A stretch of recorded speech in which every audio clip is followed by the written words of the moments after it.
नमस्कार। आज हम डिस्कस करेंगे गिरिराज पत्रिका, जो कि हिमाचल प्रदेश की साप्ताहिक पत्रिका है। देखिए, गिरिराज पत्रिका डिस्कस करेंगे, हिमाचल प्रदेश की साप्ताहिक पत्रिका है और अगस्त महीने का गिरिराज पत्रिका का ये हमारा फोर्थ पार्ट है। तो इसको जो है हम डिस्कस करेंगे और डिटेल से डिस्कस करेंगे ताकि आपको जो है आने वाले एग्जाम में हेल्प मिल सके। फोर्थ पार्ट है ये अगस्त महीने का और बहुत ही इंपॉर्टेंट क्वेश्चन है आज हमारे पास। एक्सपेक्टेड है कि ऐसे ही क्वेश्चन जो है वो एग्जाम में पूछे भी जाएंगे। सबसे पहले क्वेश्चन से देखिए, बोलते हैं where was the first community radio station opened in Himalayan state. देखिए, हिमाचल की बात नहीं की जा रही है अकेले की, बात की जा रही है हिमालयन स्टेट की। जो हिमालयन रीजन में स्टेट आते हैं उन सभी की बात जो है वो की जा रही। तो बोलते हैं यहाँ पर जो पहला सामुदायिक रेडियो स्टेशन खोला गया था वो कहाँ पर जो था वो खोला गया था। ये आपको पता होना चाहिए कि हिमाचल प्रदेश के सोलन डिस्ट्रिक्ट में जो था ये खोला गया था। ऑप्शन सी जो है वो सही आंसर है। हिमालयन स्टेट में कौन कौन से स्टेट आते हैं पहले तो ये पता होना चाहिए। तो इसमें हिमाचल आ जाता है, अपना लद्दाख, जम्मू कश्मीर, उत्तराखंड, अरुणाचल प्रदेश, मणिपुर, मेघालय, मिजोरम, नागालैंड, सिक्किम, त्रिपुरा, आसाम, ये सारे जो हैं वो हिमालयन स्टेट में जो है वो आ जाते हैं। हिमालयन रीजन है सारा का सारा। अब बात करते हैं सोलन की। सोलन में जो है ये खोला गया, सोलन रेडियो के नाम से है ये। 90.4 FM हिमाचल का नहीं, पूरे ये कहते हैं कि पूरे हिमालय राज्यों का जो है ये सामुदायिक रेडियो स्टेशन है। 90.4 FM आपने ध्यान रखना है। और इस सामुदायिक रेडियो स्टेशन ने जो था वो 13 मार्च 2009 में पहला प्रसारण जो था वो अपना किया था। ये आपने ध्यान रखना है। इसका उद्घाटन जो था वो मुख्य सचिव हिमाचल सरकार, जो उस टाइम मुख्य सचिव थे हिमाचल सरकार के आशा स्वरूप, उन्होंने जो था वो किया था। MS Parmar institute of communication and management के द्वारा जो था वो रेडियो संचालित किया गया।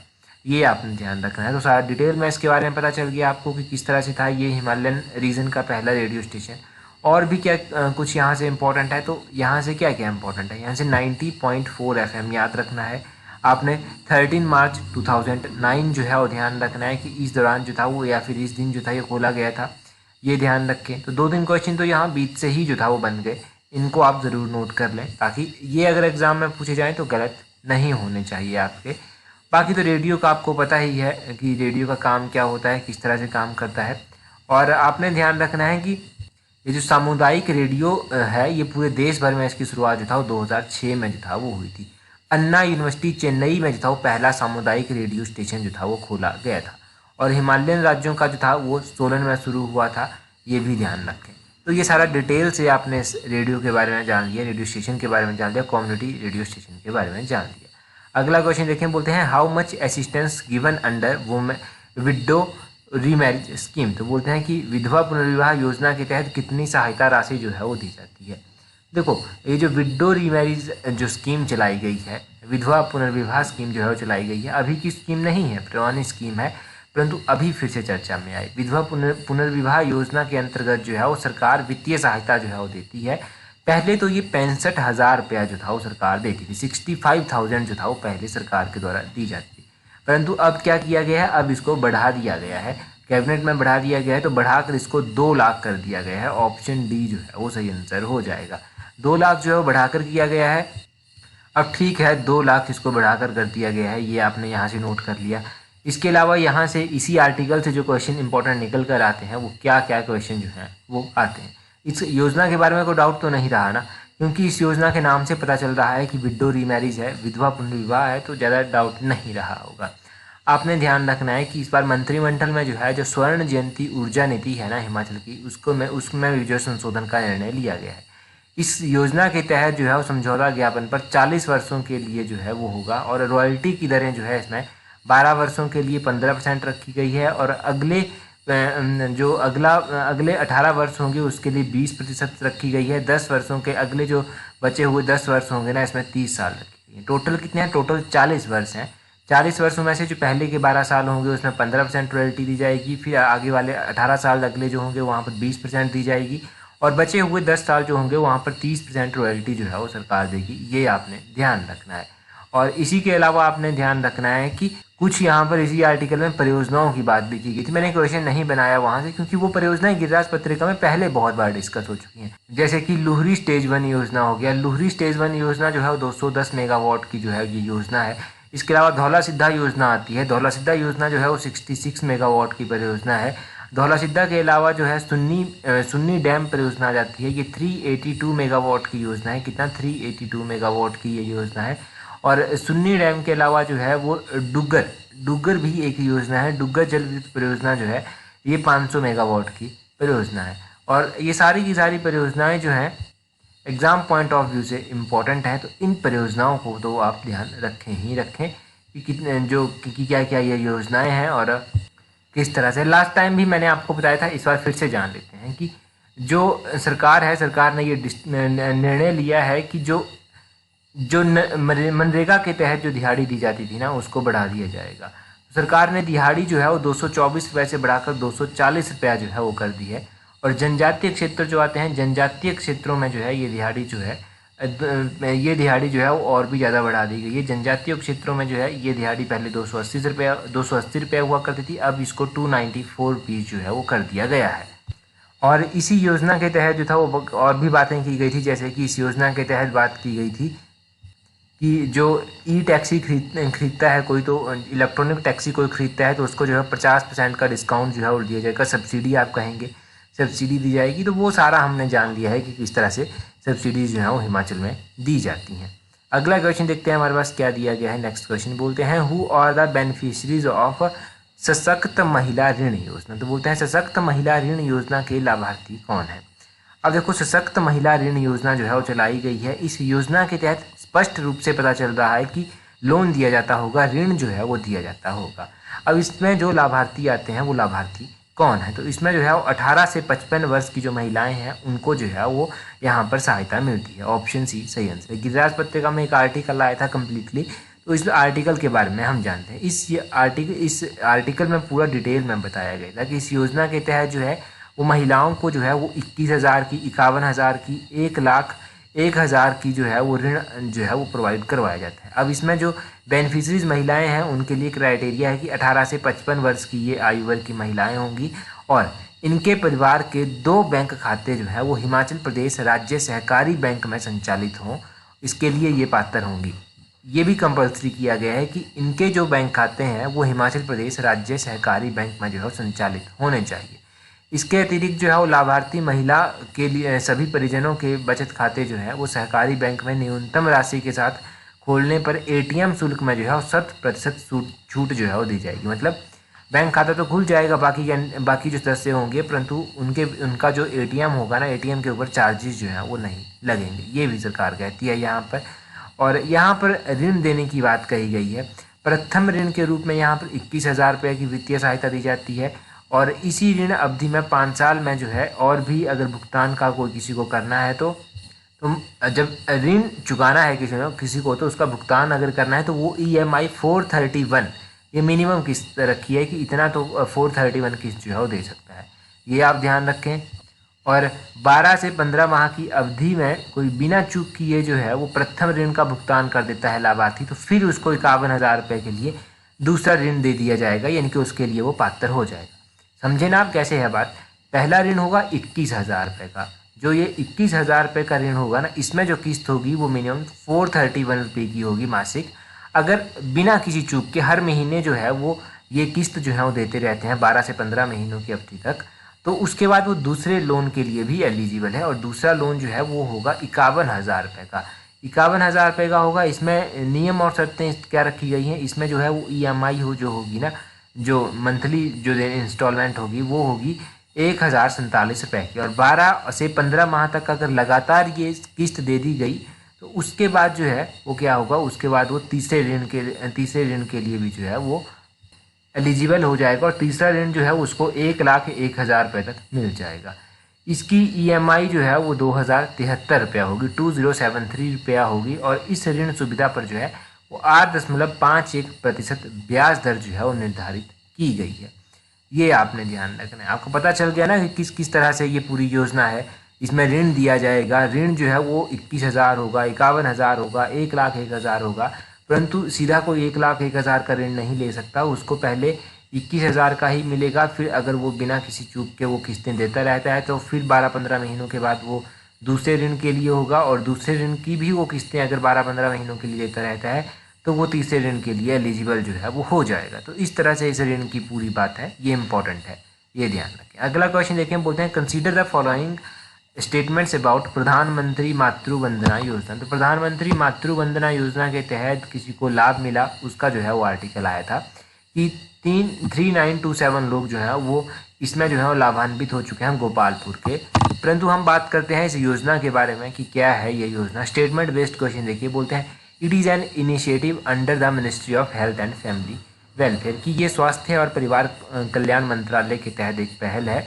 दूसरी स्टेटमेंट में बोलते हैं major objective of the scheme is to provide free antenatal checks up of pregnant women across the country, की योजना का मुख्य उद्देश्य जो है देश भर में गर्भवती महिलाओं को मुफ्त जो उनका प्रसव पूर्व जांच होती है वो प्रदान करना है। तो ये इसकी सेकंड स्टेटमेंट है। अब ये दोनों की दोनों स्टेटमेंट्स गलत है, एक भी स्टेटमेंट सही नहीं है। जब आपसे पूछा गया है which of the following statement are correct, तो नन ऑफ दिस, क्योंकि दोनों की दोनों स्टेटमेंट्स गलत हैं। किस तरह से गलत हैं और सही स्टेटमेंट क्या होगी वो देखिए। पहली स्टेटमेंट है ना कि ये हेल्थ मिनिस्ट्री के तहत आती है, नहीं, ये स्टेटमेंट इनकरेक्ट है। ये प्रधानमंत्री मातृ वंदना योजना जो है ये इनिशिएटिव है ministry of women and child development के तहत, और मोस्ट कन्फ्यूजिंग होता है ये मिनिस्ट्रीज में। अब आपको मिनिस्ट्री नहीं भूलनी चाहिए, ministry of women and child development के तहत ये आता है। सेकंड स्टेटमेंट में बोलते हैं कि दूसरी भी इनकरेक्ट है, इसमें फ्री की बात नहीं की गई है, इसमें बात की गई है कि कैश बेस्ड फाइनेंशियल असिस्टेंस दी जाएगी, 6,000 रुपया जो है वो प्रेग्नेंट वुमेन को दिया जाएगा, ये बात कही गई है। प्रधानमंत्री मातृ वंदना योजना जो है ना ये आंगनवाड़ी सर्विस स्कीम जो है ना इस प्लेटफॉर्म के थ्रू जो है वो इम्प्लीमेंट होगी, ये कहा गया है। और इसमें जो मैटरनिटी बेनिफिट दिए जाएंगे प्रधानमंत्री मातृ वंदना योजना के तहत, ये प्रेग्नेंट वुमेन होगी, लैक्टेटिंग वुमेन होगी, इन सभी को जो है दिए जाएंगे। परंतु एक्सेप्शन रखी गई है कि रेगुलर एम्प्लॉयमेंट है किसी की सेंट्रल गवर्नमेंट में, स्टेट गवर्नमेंट में, पब्लिक सेक्टर में, पब्लिक PSU में, किसी पब्लिक सेक्टर अंडरटेकिंग में, तो वो जो है वो सिमिलर बेनिफिट वो नहीं ले सकती, क्योंकि उनके लिए एक्सेप्शन रखी गई हैं। ऑलरेडी जो है वो वर्किंग है, उनकी इनकम है, तो ये कानून है बनाए गए इस तरह के। तो ये सारे कानून हमने पढ़ लिए प्रधानमंत्री मातृ वंदना योजना के तहत। हिमाचल की गोपालपुर की महिलाओं को बेनिफिट मिला, उन्होंने बेनिफिट लिया, तब ये चर्चा में आया और हमने जो था ये यहाँ से डिटेल में जान लिया। अगला क्वेश्चन देखें, बोलते हैं how much amount given under मुख्यमंत्री सुखाश्रय योजना टू एलिजिबल चिल्ड्रन। आपको पता है सुखाश्रय योजना भी चलाई गई है, हिमाचल प्रदेश की सरकार जब नई बनी थी तो ये मुख्यमंत्री सुखाश्रय योजना जो था वो चलाई गई थी। अब बोलते हैं कि इसके तहत जो है पात्र बच्चे जो हैं वो उनको कितनी राशि जो है वो दी जाती है, जेब खर्चे के लिए ही हुई वो राशि, तो वो राशि जो है वो उनको 4,000 रुपया राशि जो है वो दी जाती है। ऑप्शन डी सही आंसर है। इस योजना के बारे में जानिए। देखिए, सामाजिक न्याय एवं अधिकारिता विभाग द्वारा जो है वो मुख्यमंत्री सुखाश्रय योजना के लिए जो है जो भी इसके मानक हैं जिनके बेस पर ये चलेगा वो जो है वो जारी किए गए हैं। इसमें क्या क्या है मुख्य रूप से जो एग्ज़ाम पॉइंट ऑफ व्यू से ज़रूरी है, इसमें देखिए अभी तक कहा गया है कि हिमाचल प्रदेश के 6,000 अनाथ बच्चों को चिल्ड्रन ऑफ द स्टेट के रूप में अपनाया गया है। एक तो ये कॉन्सेप्ट हमने पहले भी पढ़ा है कि चिल्ड्रन ऑफ द स्टेट का कॉन्सेप्ट नया आया, तो 6,000 बच्चों को जो था वो चिल्ड्रन ऑफ द स्टेट के रूप में अपनाया गया है। अब देखो, आवेदन जो पत्र प्राप्त करने के उपरांत जो विभागीय दस्तावेजों की जांच होगी, उसके बाद मुख्यमंत्री ने जो है वो मिशन मोड पर जो था वो बच्चों के फार्म भरने के निर्देश दिए। इस योजना के तहत जो है वो विवाह अनुदान होगा, कोचिंग अनुदान होगा, उच्च शिक्षा में सहायता दी जाएगी, व्यावसायिक प्रशिक्षण दिया जाएगा, कौशल विकास होगा और स्वरोजगार होगा। ये सभी जो है वो लाभ यहाँ पर शामिल है। प्रदेश सरकार जो है वो 27 वर्ष की आयु तक इन बच्चों के खाने का, भोजन का, कपड़ों का खर्चा जो है वो उठाएगी। उच्च शिक्षा प्राप्त करने के दौरान इन बच्चों को जो है वो जेब खर्चे के रूप में 4,000 रुपया प्रति माह जो है वो स्टाइपेंड दिया जाएगा। कितना? 4,000 रुपया प्रति माह दिया जाएगा। और ये जो है ये स्टाइपेंड दिया जाएगा इनको, जो एलिजिबल बच्चे होंगे इन बच्चों को जो है वो वर्ष में एक बार 3 सितारा होटल में रहने और हवाई यात्रा की सुविधा के साथ जो है वो राज्य के भीतर और बाहर जो है भ्रमण करने के लिए ले जाया जाएगा।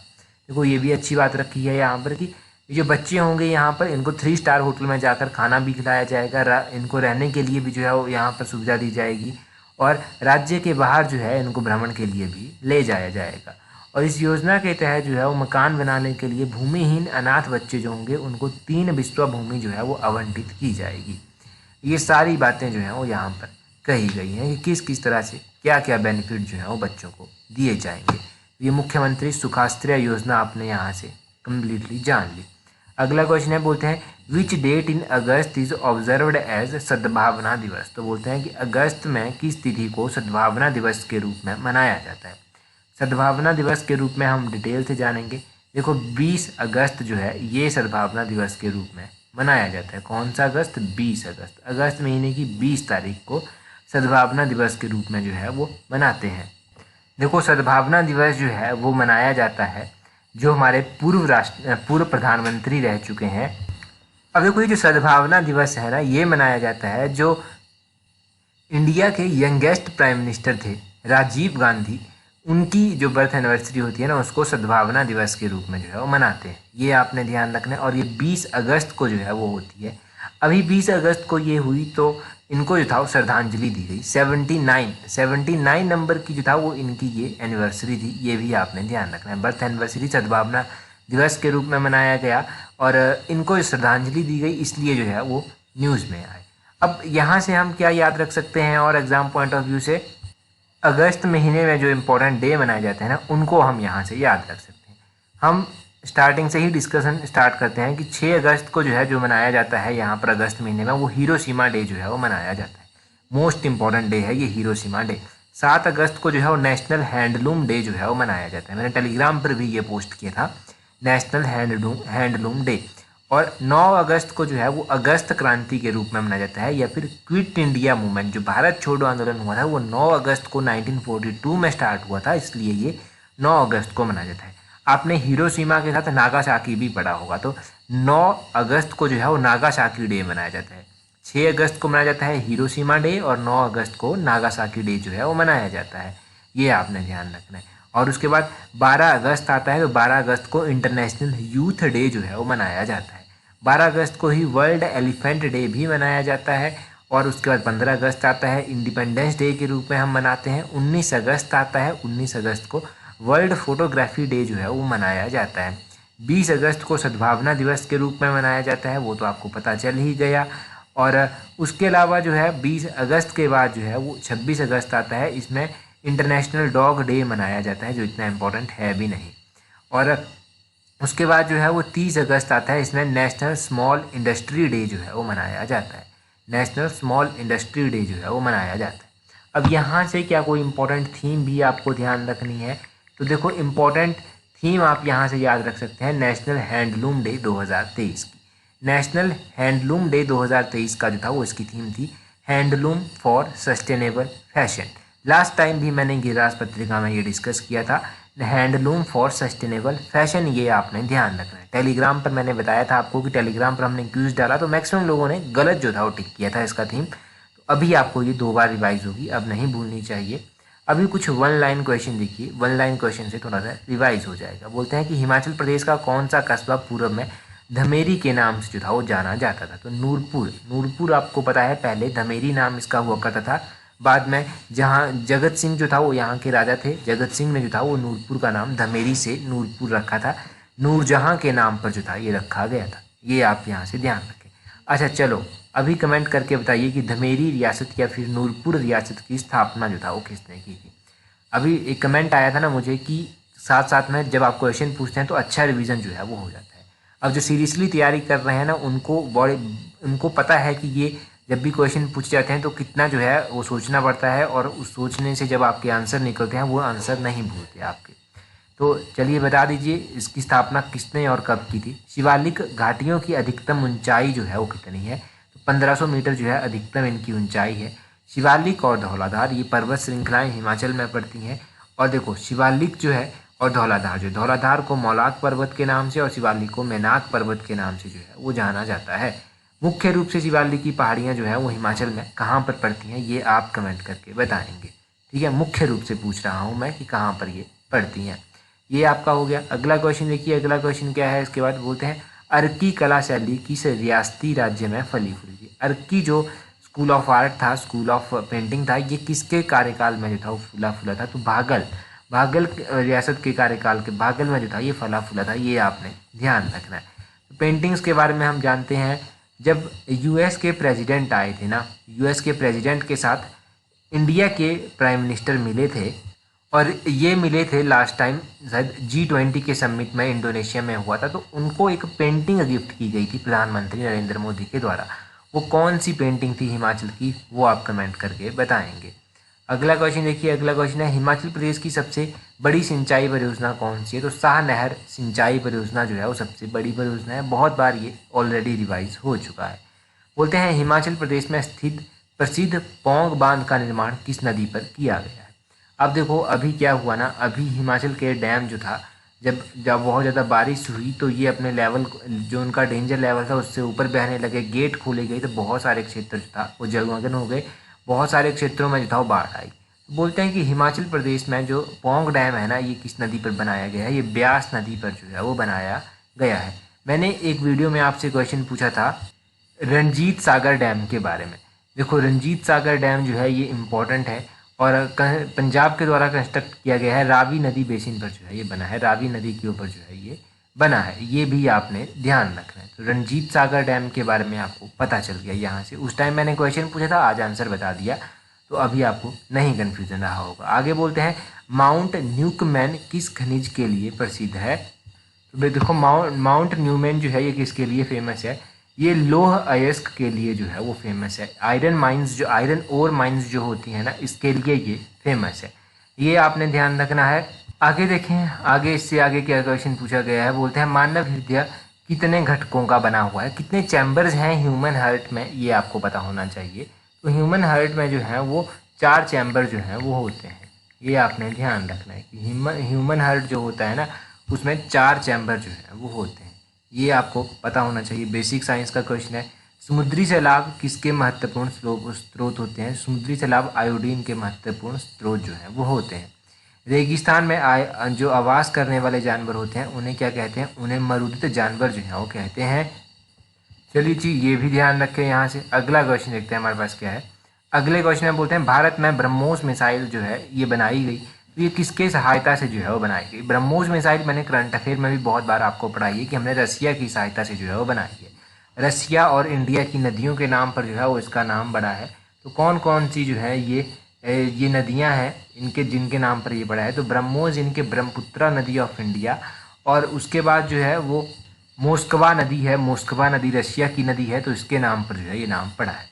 आगे है विश्व व्यापार संगठन यानी कि वर्ल्ड ट्रेड ऑर्गेनाइजेशन, जिसको आप WTO के नाम से भी जानते हैं। इसका मुख्यालय बोलते हैं कहाँ पर है, जेनेवा में जो है वो इसका हेडक्वार्टर स्थित है, ये आपने ध्यान रखना है। गुप्त वंश के शासकों का पारिवारिक चिन्ह क्या था। तो गरुड़ जो था वो इनका पारिवारिक चिन्ह था। अच्छा, भारत का नेपोलियन किसको कहा जाता था, तो ये आप कमेंट करके जल्दी से बता दीजिए, भारत का नेपोलियन। आगे बोलते हैं उपयोगितावाद के सिद्धांत का प्रतिपादक कौन था। ये सिद्धांत किसके द्वारा दिया गया था, उपयोगितावाद का सिद्धांत, तो ये JS मिल के द्वारा दिया गया था, ये आप यहाँ से ध्यान रखें। अभी देखो टेलीग्राम पर अगर आप अभी तक नहीं जुड़े हैं ना, तो टेलीग्राम पर जुड़ने के लिए अपना टेलीग्राम ओपन करना, वहाँ से सर्च करना @allexam31। आपको हमारा टेलीग्राम चैनल जो है वो मिल जाएगा। टेलीग्राम पर जुड़ जाएं ताकि आने वाले एग्ज़ाम में जो है वो आपको हेल्प मिल सके। हर एक इंपॉर्टेंट नोटिफिकेशन PDF आपको वहाँ पर मिल जाए। जैसे ही आपको वो चीज़ें मिल जाएंगी तो डेफिनेटली एग्ज़ाम में आपको हेल्प मिलती रहेगी। तो गिरिराज की कंपाइल करके PDF हम मंथ के एंड में आपको प्रोवाइड करवा देंगे, पिछले मंथ की करवा दी थी। तो इस वीडियो में इतना ही है। That's all for today. Thank you very much for watching and listening it very patiently.